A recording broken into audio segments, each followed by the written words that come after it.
Hi friends, ఈరోజు నేను మీకు చూపించే ఆకులు చెట్లు చూడండి. వీటిని రణపాల ఆకులు అంటారు. ఇందులో చాలా అంటే చాలా ఔషధ గుణాలు ఉన్నాయి. మీకు చూడండి, చాలా ఉన్నాయి.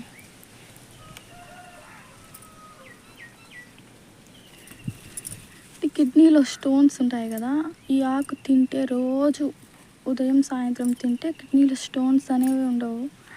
మోకాల నొప్పులకి కూడా చాలా మంచి బెనిఫిట్ ఉంటుంది. కొంచెం పుల్లగా చేదుగా ఉంటుంది, కొంచెం పుల్లగా ఉంటుంది, బాగుంటుంది.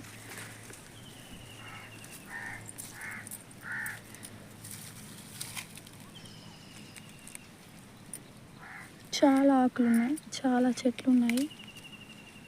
వీటిని ఆకుల వరకే హార్వెస్ట్ చేసుకొని తినాలి, కాండం ఏం అవసరం లేదు. బాగుంటాయి.